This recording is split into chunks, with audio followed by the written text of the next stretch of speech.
In the 1780s, dozens of attempts were made to improve the Articles of Confederation. Practically any time they got close to achieving some kind of reform, the state of Rhode Island and Providence plantations always came up as the staunch opponent of reform. What caused Rhode Island to be so opposed to reform? In the years following independence, the issue of paper money was at the forefront of debate across New England. This was a measure that would, in effect, cause inflation that would make debts held by farmers easier to pay off, since the money that they would use to pay back this debt would be worth less than what they had borrowed. Usually, debt was bought up by wealthy merchants who could make a lot of money by sitting on it and accruing interest.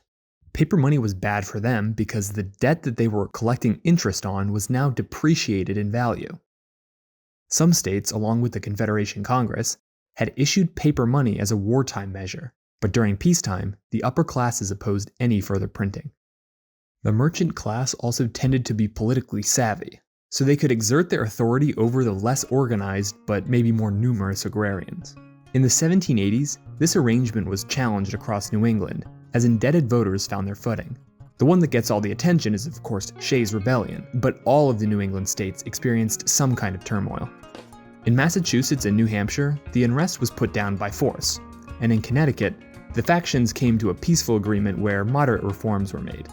Vermont was weird, but they were their own country at this point, so we don't have to go into it right now.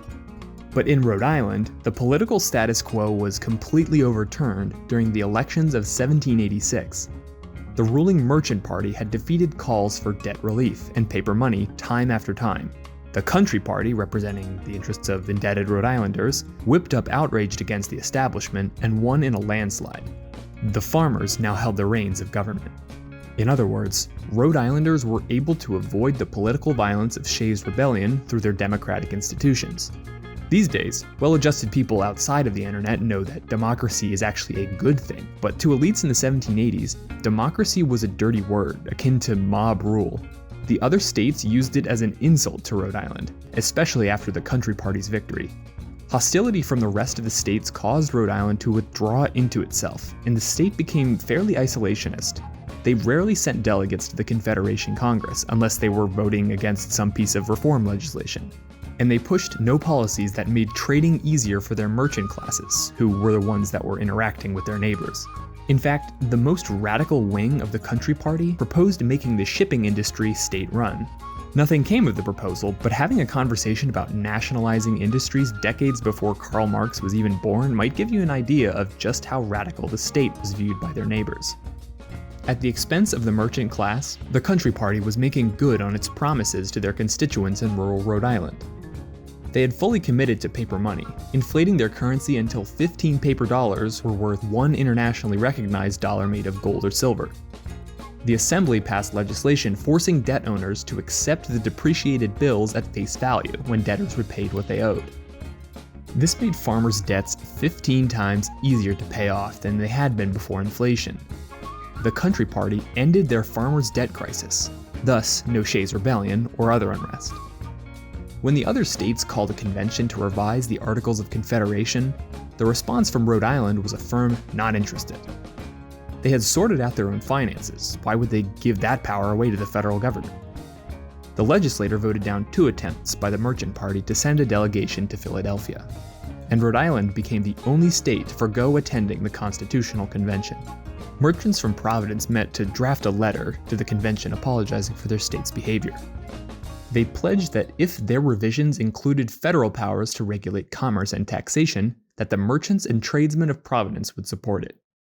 The other states and the Confederation Congress were furious at the state's stubbornness.